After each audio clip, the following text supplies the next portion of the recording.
My business partner tried to frame me for embezzlement, so I planted evidence that he was stealing from charity. I never thought I'd be the type of person to play dirty games, but sometimes life forces your hand in ways you never expect. The whole thing started 3 years ago when I decided to go into business with someone I thought was my closest friend. We had known each other since college, shared countless late nights studying, celebrated each other's successes, and supported each other through tough times.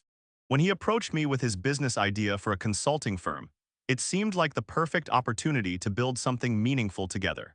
Our company focused on helping small businesses optimize their operations and financial management. We both brought different strengths to the table.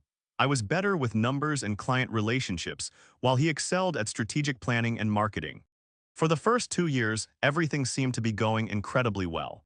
We were landing decent contracts, building a solid reputation in our community, and even managed to hire a small team of talented people who believed in our vision.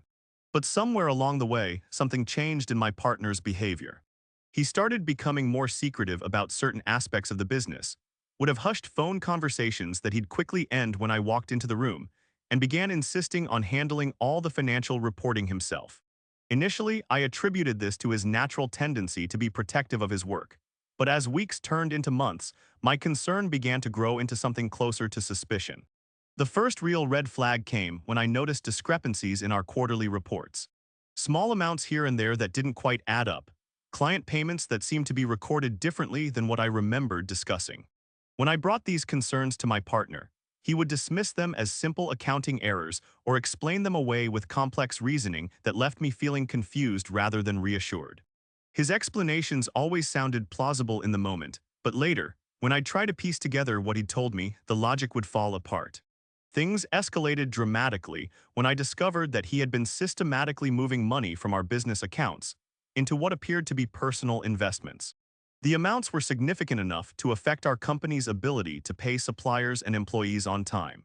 When I confronted him about this, he became defensive and aggressive in a way I had never seen before. He accused me of being paranoid and suggested that maybe I wasn't as good with finances as I thought I was. That conversation marked the beginning of what I can only describe as a calculated campaign to undermine my position in the company.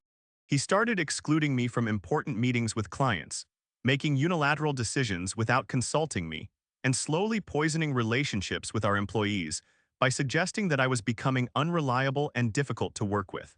The psychological warfare was subtle but effective, and I found myself questioning my own judgment and abilities. The situation reached a breaking point when I received a certified letter from our accountant requesting an